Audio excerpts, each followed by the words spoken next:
Magandang araw po sa inyong lahat. Ito ang proyeksyo ukol sa isang metapisika at isang pinamumuhian ng pag-asa.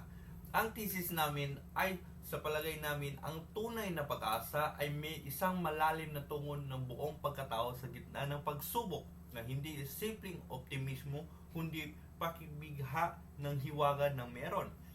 Ang unang suporta nito ay sinasabi namin ito sapagkat ng pag-asa ay umuusbong sa gitna ng pagkaibhag o matinding pagsubok. Pangalawa, bukod dito, ito ay hindi kapareho ng optimismo na umaasa lamang sa kasalukuyan ng posibilidad. At pagtatlo, ang pag-asa ay may kaugnayan sa pananampalataya at sa pakikipagkapwa. Ang mga personal na karanasan nito ay noon ako'y dumaan sa mabigat na problema at sapagkat nagpapatili akin sa huwag ng sumuko. Pangalawa, maiisip ang isang may sakit na patuloy na lumalaban kahit hindi tiyak ang paggaling.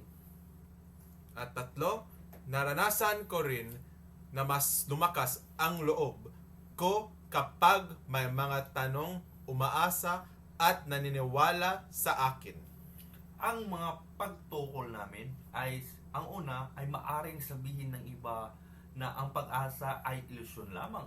Pangalawang pagtutol, may magsasabing mas makatotohanan ang pesimismo kaysa sa pag-asa.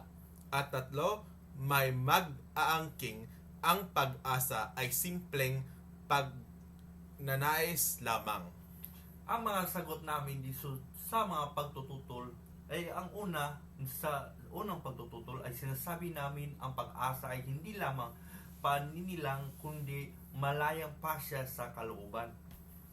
Sa ikalawa, tumutugon kami na ang pesimismo ay nakukulong sa nakaraan, samantalang ang pag-asa ay bukas sa hinaharap. At sa ikatlo, sinasabi namin na ang pag-asa ay higit sa pagnanais sapagkat ito'y pakikibahagi sa proseso ng paglikha ng buhay. Ang mga halimbawa sa mga sagot nito ay una, ang tao ay may pag-asa. Pag-asa ay patuloy na kumikilos kahit maraming hadlang. Pangalawa, ang magulang na naghihintay ng anak ay hindi basta nag-ilusyon kundi nanatiling tapat sa pagmamahal.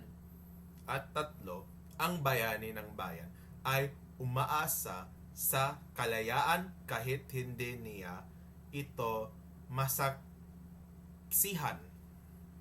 At ang konklusyon namin ay ang pag-asa ay isang malayang pagtungon sa pagsubok na nakaugat sa panampalataya at pagkikipkapwa. Sariling pananaw nito ay ang pag-asa ay nagpalalim ng aking pagkatao. Natutunan ko na ang pag-asa ay hindi kahinaan, kundi ito ay lakas. At tatlo, nakikita ko na ang pag-asa ay nagbibigay sa saysay sa paghihirap. Ang mga aplikasyon din ito sa mga buhay namin ay nagpapatuloy ako sa nag-aasa kahit may kabiguan.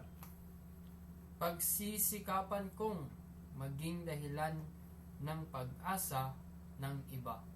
Haharapin ko ang mga pagsubok ng may pananampalataya at tapang. Salamat sa pagkikinig at iyon lang.